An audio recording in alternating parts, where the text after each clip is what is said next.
Hi guys! Ay, on ko na yung camera. Ay, on ko yung microphone pala. Hi! Rinig niyo kaya ako? Welcome to another video! So, as you can see, I cannot see you because I'm driving. Saksakan na naman po ng corny. Para sa safety natin, hindi muna ako titingin dyan kasi tayo ay nagda-drive. So, ano bang meron ngayon? Ang tagal kong hindi nag-video, ang tagal kong hindi nag-vlog. More than half a year. And, wala, ang dami lang din kasing nangyari. Ang daming adjustments sa buhay. Anyway, gusto ko lang din i-video or i-share sa inyo yung, or more like, samahan nyo akong mag-drive at i-endure tong distansya ng Antipolo, Lower Antipolo hanggang Pasay. Kasi, papunta ako ngayon ng work. Nag-half day ako kasi ang sama ng pakiramdam ko kanina. Ang sakit ng ulo ko. Actually, share ko lang din sa inyo, no? Okay. Makadaan ba ako? Share ko lang din sa inyo, no? Meron akong vertigo, pero hindi ko pa siya napapacheck. Teka lang. Lalabas muna tayo ng Marcos Highway. At ang bibilis ng mga sasakyan dito, guys. So, kailangan alert. Hala, naka-signal siya. Dahan-dahan tayong umexit. Ayan. So, kapag ka umi-exit tayo sa major road, huwag nating i-hug yung buong lane kung mag-U-turn man tayo sa kabilang side. Anyway, I think that's for another video, no? Ayun, so meron akong vertigo, pero hindi ko pa siya pinapacheck. Pero nag-start to last year, I guess. Mga ganun. So, parang ang nangyari, yung pinaka-first encounter ko, there's a vertigo. Nakahiga ako noon and I was, yung nagsistretch ganyan. Tapos, bigla akong nag-twist sa kabilang side. Tapos nagulat ako kasi yung feeling, very first time ko to na-feel at naranasan, yung parang nakahiga ka, alam mong steady ka. Alam mong steady ka talaga, as sure ka, as in walang pagdududa. Pero yung vision mo sa harap, umaalog, as in ganun. As in ganun, guys. So, wala lang. Natakot ako noon kasi ang tagal niya, medyo 10 seconds. I know it doesn't sound matagal. Pero, para sa feeling na hindi ka familiar, matagal siya. Diba?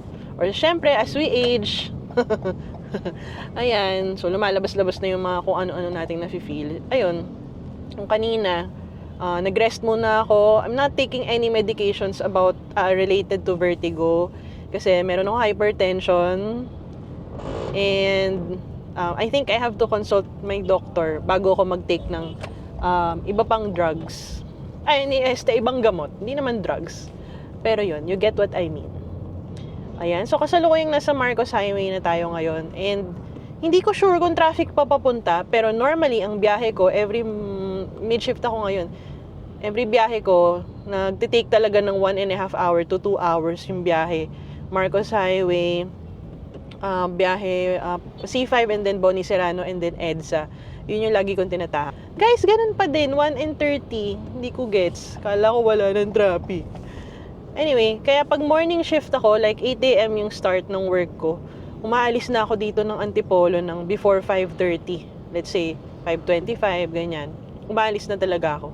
Kasi natatraffic talaga ako ng bonggang-bongga. Kasi somewhere down the road, yung mga sasakyan, dun sa middle ng journey ko, naglalabasan na din. So, nagpa-pile up din yung mga sasakyan sa kalsada. Gusto ko nga sanang merong mga kasabay or ka-carpool para share din siguro sa sa gas, ganyan, or expenses, kahit papano. Syempre, gusto ko rin yung kilala ko. Pero walang opportunity. Ayun. Kahit may mga struggle tayo sa pag-o-onsite or going to work, thankful din naman ako na yung office, yung working setup namin is hybrid. So, before, full work from home ako, medyo nilet go ko siya kasi I wanted a new start. Gusto ko ng mas maraming learning sa trabaho, ma-upskill man lang. And thankful ako na with the help of my former colleagues, nakarating ako sa job na to. Ayan. Ayun, dami sinasabi. Alam nyo guys, feeling ko pag nag-drive ako sa ibang bansa, feeling ko sobrang galing ko. Kasi dito sa city, sobrang hindi mo alam saan pupunta yung mga sasakyan. Magsisignal sila, minsan hindi. Minsan may tatalo na lang ng motor dyan. Hindi ko alam, minsan para mga kangaroo yung mga motor eh. Bigla na lang nandyan na. Ayun guys, thankful na lang din ako na na meron akong sasakyan. Kasi sa totoo lang, ang hirap nung commute talaga as in. Naranasan ko na mag-commute. Alam nyo before, nung college, high school, naranasan ko ng, syempre, tricycle, jeep, FX. Uso pa ba FX ngayon? Or shuttle na yung tawag? Bus, regular aircon. Naranasan ko na rin ma-hold up, mabudol, or ma-scam. Ano bang tawag ngayon? Yung mga manggagancho. Yung sa jeep, sasabihin nila, Miss, may dumi po yung buhok nyo, may bubble gum. Tapos na-try nilang tanggalin. Only to find out na yung katabi nun, katabi ko, kasabwat nila, ginagalaw na pala nila yung bag ko. Pero nahuli ko sila that time. Sabi ko, ganyan pala. Gumanon ako, yabang ko pa. Naka-uniform pa ako nun. Meron ding time, nasa bus ako, dala ko pa naman yung landline ni mami.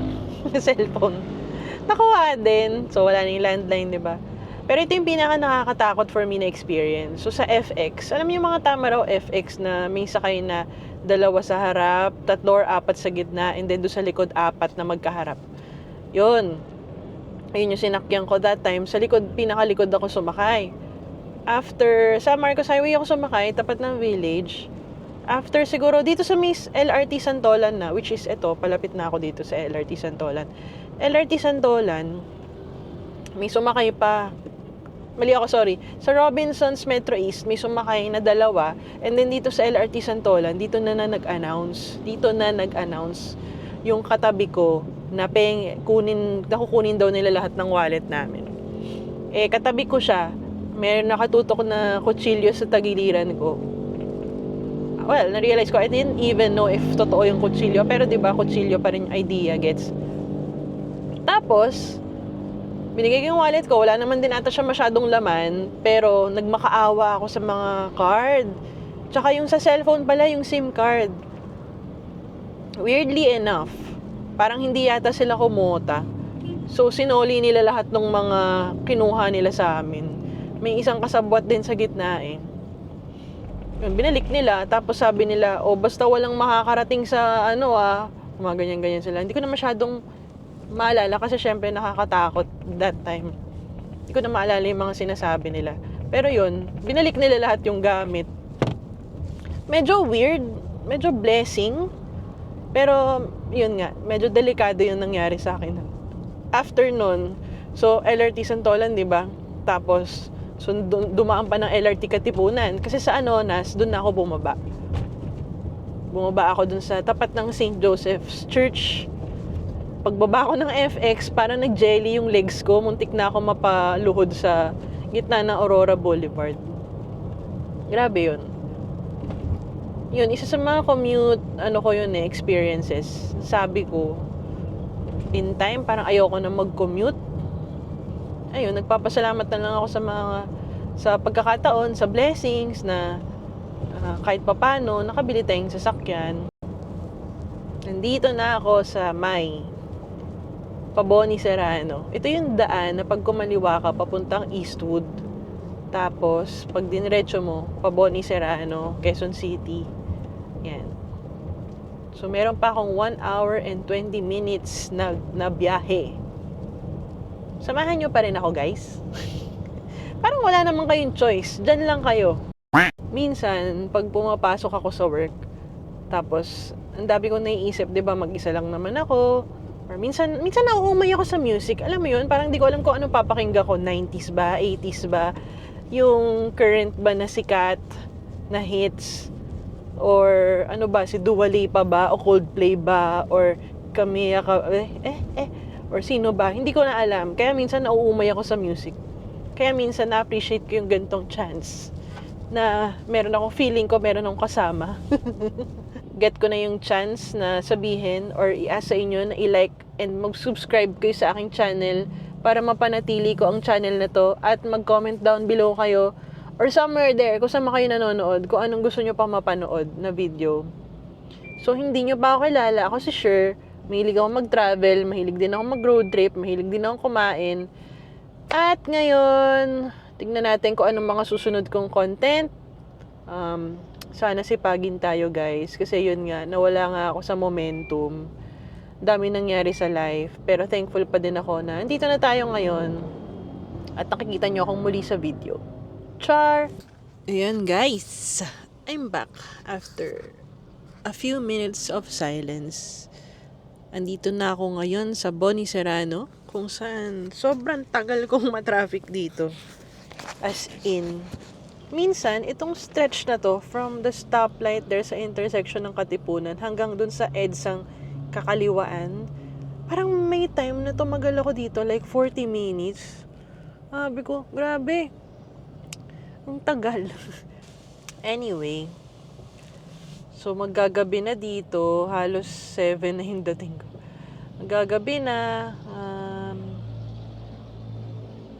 ayun, yun lang. Guys, kapag nagda-drive tayo, aminado naman ako na minsan umiinit din yung ulo ko kasi alam nyo na, ang daming mga bagay na hindi natin makontrol sa daan. Pero as much as we can, try to inhale and exhale, deep breathing, kapag nakaka-encounter tayo ng mga ganong klase ng ganap sa kalsada. First is, yung mga na-encounter natin, hindi nila tayo kilala, hindi rin natin sila kilala. Ang goal lang nila is to just arrive from point A to point B safely. Pangalawa, yun din yung intention natin, ang i-transport ng ating mga sarili papunta sa ating mga kaibigan at pamilya. So, let's try to keep our heads cool. As in cool ka lang. Yan. So, advice ko rin yun sa sarili ko. Siyempre, applicable din yun sa akin. Tao lang din ako, nakaka-feel din ako ng mga frustrations sa daan. Yun, just a gentle and friendly reminder from a driver to a driver. Sabi siguro, sino ba naman to nagbibigay ng advice na to? Well, I've been driving for quite some time. Since 2009 or 10 siguro ako mas naging comfortable. So, 15 years? Ala, it's giving away my age. Anyway, yun, I love road trips. Nakapag-drive na rin tayo sa Bicol, sa Tuguegarao, Cagayan, non-stop. Ako lang. Bicol, meron akong kapalitan. It's very nice sa Bicol, no? Gusto ko uling mag-drive doon. Pero I don't think kakayanin ko yun na mag-isa. Pero sobrang ganda nung daan, sobrang linis, sobrang fresh air. I really would love to go back there. Saan pa ba? Nakapag-drive na rin kami sa Marinduque, naipag-Roro. Ang galing na first time ko ma-experience yun last year, I think. Punta Marinduque, nag-Roro, Holy Week. Ay, hindi Holy Week. Ano bang something nun? Yeah, oo, parang bandang March yun. Anyway, grabe yun, sobrang daming tao. Oo nga, ano yun, Moriones. Yan, so ang galing, ang ganda na Marinduque, grabe, sobrang linis din. Pag nakapunta ako sa mga ganong lugar, sobrang na-appreciate ko, sobrang gandang-ganda ako sa Philippines. As in, ang dami nating hidden gems. Ang ganda ng Pilipinas. Ang daming green, ang daming beach na sobrang gaganda, untouched, malinis. Yun, kaya sobrang favorite ko rin mag-road trip. Yung iba, siguro, mas prefer nila camping, ganyan. Ako, road trip talaga. Kahit patulog ako sa kotse, okay lang. Pero syempre, hindi naman ganon level. Sana makabalik ulit tayo doon. Yun, nakapag-drive na rin ako sa Baguio. Medyo nag-challenge ako minsan pag, mga paahon. Pero syempre, ako kasi, maybe it's just me. I just don't push the limits of the vehicle. Hindi ko siya ini-stress. Parang as much as I could, tamang RPM lang ako. Ayoko yung sobrang, yun. Wala lang. I feel like me and the vehicle is one. Ganun ako mag-isip. Anyway, ayan. So, nakikita nyo, nafe-feel nyo, no? Ang tagal ko kasi ang daming stoplight dito sa Boni Serrano. I'm about to turn left. Siguro mga 200 meters na lang to. Oh, may ambulansya. Padaanin nyo, guys. Anyway, the sun is setting. I'm still here at Pony Serrano. Nakakatuwa yung sunset, no? Kayo ba, guys? Ano mas gusto nyo? Sunrise o sunset? Ako, I would say, I think sunset, lalo na pag nasa beach area, ako. Kasi parang it's giving that orange glow and vibe. Nakakakalma siya. Tapos parang it signifies it's time to rest. Parang pantamad. It signifies resting, ganyan. And, ewan ko, mas maganda yung tone, hue ng mga kulay ng mga bagay-bagay. And, aside from that, favorite ko kasi ang moon and stars. Kaya, mas gusto ko yung sunset kasi, lalo na pag nasa beach and clear yung sky, sobrang liwanag ng stars. At pag madilim yung paligid. Tapos, natutuwa pa ako kasi, every time na gabi, or kahit madaling araw na sa beach, nakakakita ako lagi ng shooting star. Hindi naman ako nagdududa na hindi yun shooting star or shooting star yun kasi hindi siya airplane. Feeling ko shooting star talaga siya kasi mabilis lang siya at nawawala siya kagad. So, masaya ako. Yung mga small things na gano'n, natutuwa ako pag nakakita ako nun. Kaya mas prefer ko yung sunset. Kayo ba, guys? Anong favorite nyo? Sunrise, sunset, moon, or stars? Sobrang random ng vlog na to, no? Tapos ito pa. Nagda-drive ako. So, ewan ko, feeling ko ang boring ng video na to. Pero, yun lang. Kung gusto nyo makinig sa akin, thank you.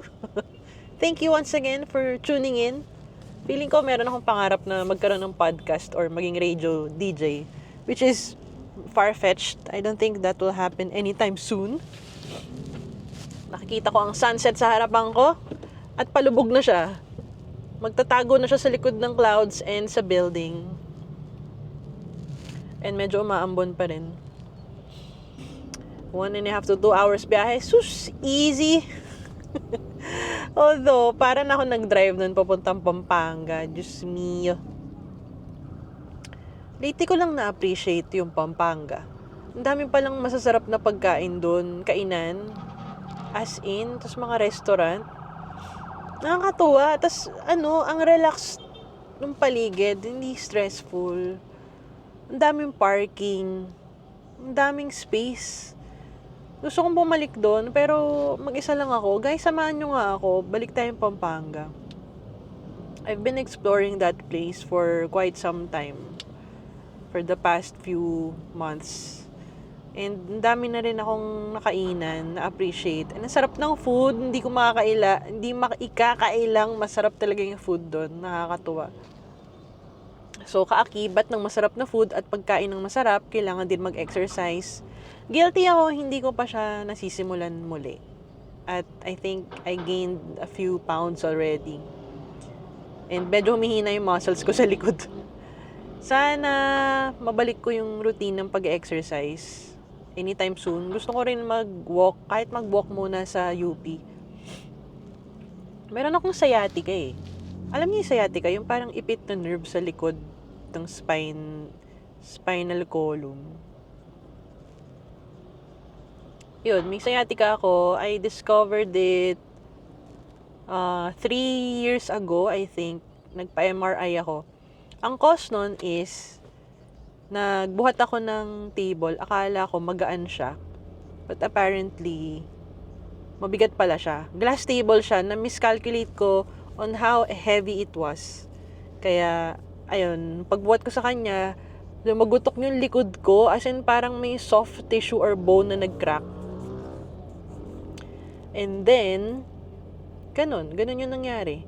After nun, napahiga ako ng abrupt, kasi alam kong masakit.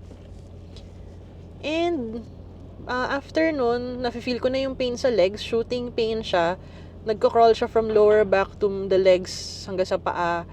And then, ayun, so nagpa-MRI na ako.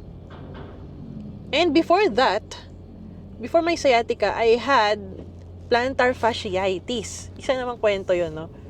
Yung plantar fasciitis naman, para siyang napupunit or napunit na muscles sa ilalim ng paa mo. So, magiging sobrang sakit ng paa mo. Bakit? Kasi, in my case, meron akong wrong type of footwear. So, mali ko naman din to. Nag-travel ako gamit Birkenstock na slippers. Medyo matigas kasi yung gitna nun, di ba? Parang meron siyang ganon. And then, matigas siya. So, pinanlakad ko siya. Di ba pag nagta-travel kayo, lakad. Pinanlakad ko siya ng bonggang-bongga. So, akala ko, masakit lang yung paa ko na normal. Hanggang sa days passed by, akala ko madadaan siya sa masahe, sa loan pass, efficacent oil. Hindi siya nawawala. Tapos, masakit lang yung paa ko palagi. Eventually, I had it checked. And sabi nga nila, meron akong plantar fasciitis.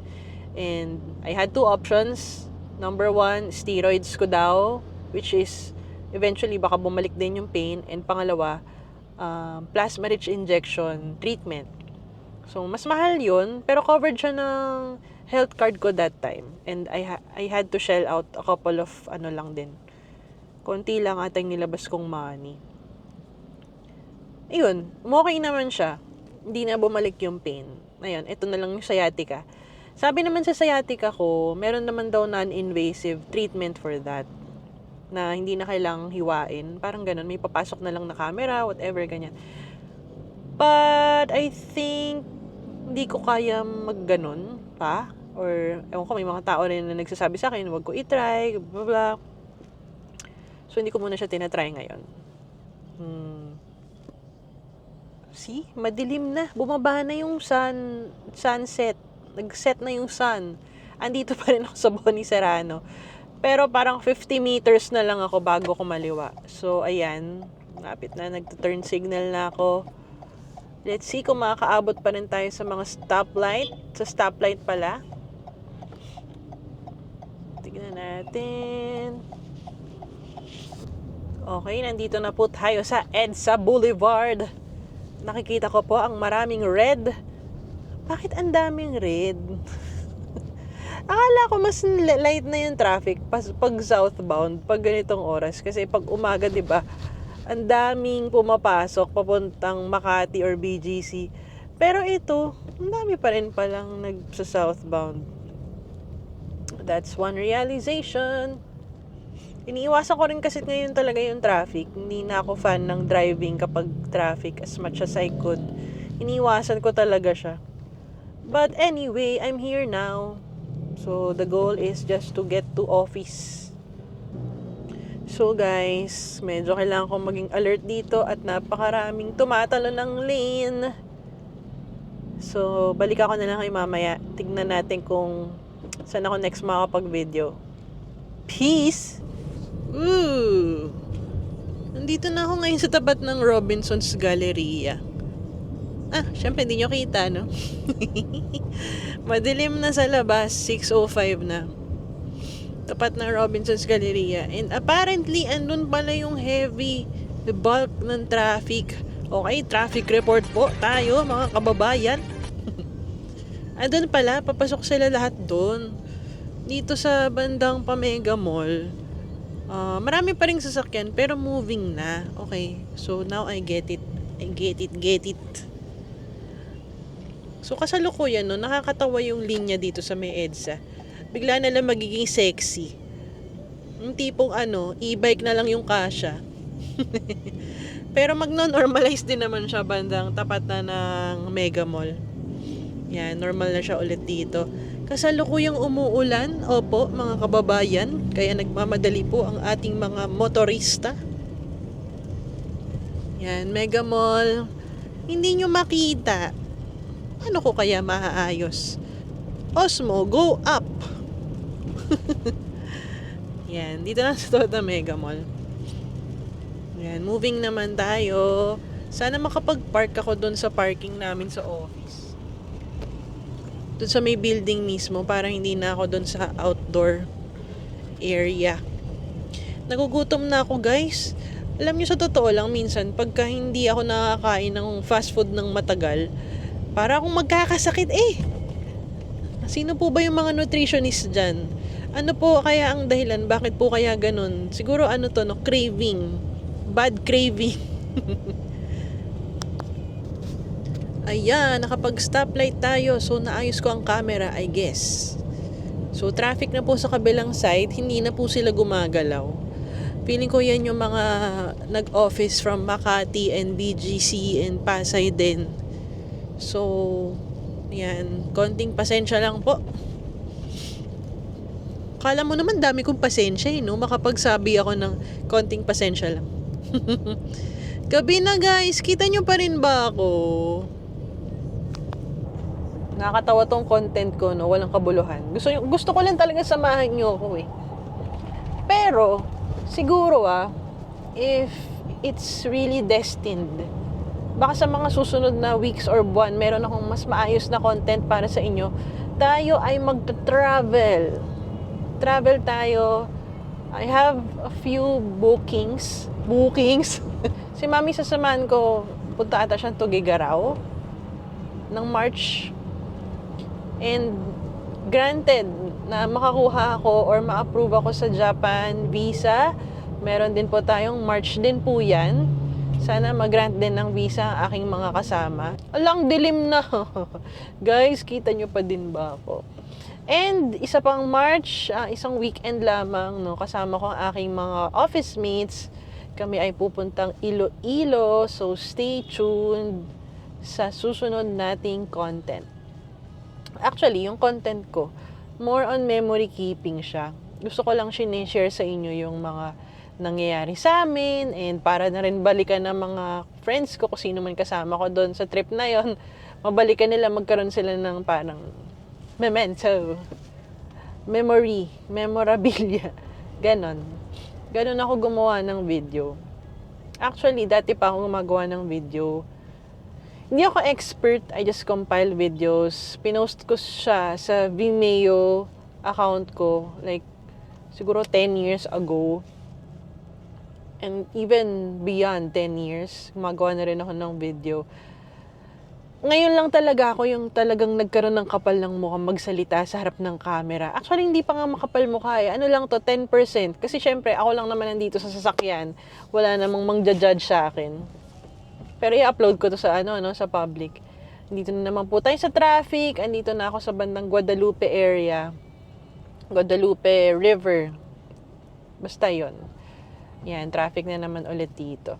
Meron pa akong ilang minutes. 46 minutes sa biyahe. So, guys, samahan nyo pa din ako. Ayan. Yun. So, ganon. Mahilig na rin talaga ako mag-take ng videos. Ngayon lang ako nagkaroon ng guts para magsalita sa harap ng camera at kapal ng mukhang i-post to.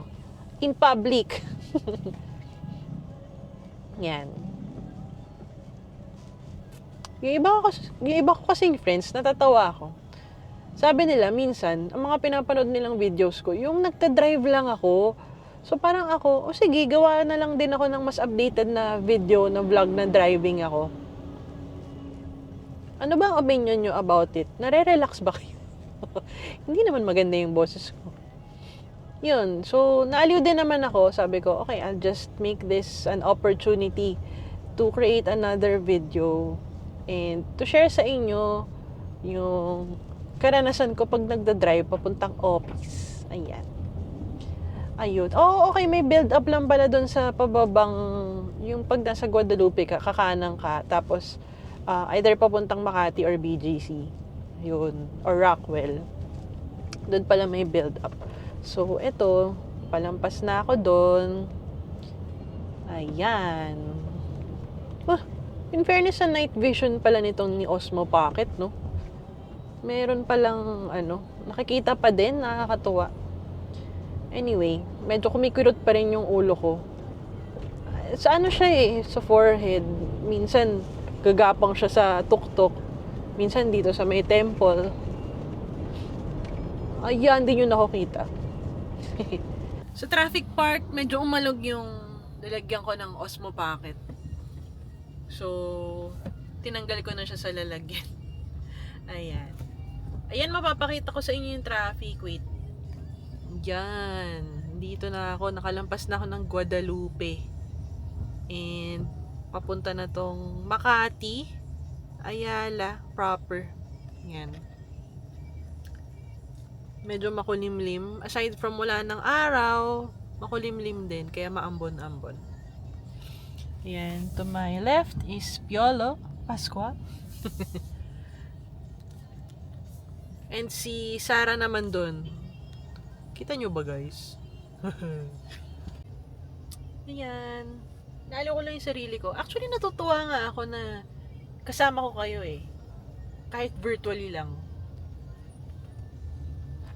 Hindi ako masyadong naka-feel ng traffic. Feeling ko na may kasama talaga ako dito sa passenger seat. Passenger seat. So, if you're sitting on the passenger side, this is your POV of me talking endlessly. Actually, introvert ako, pero ayan, ganito itsura ko pag dumadaldal ako ng katabi ko kayo. Pagkatabi ko kayo. So guys, ito naman ang POV nyo pag cambio kayo.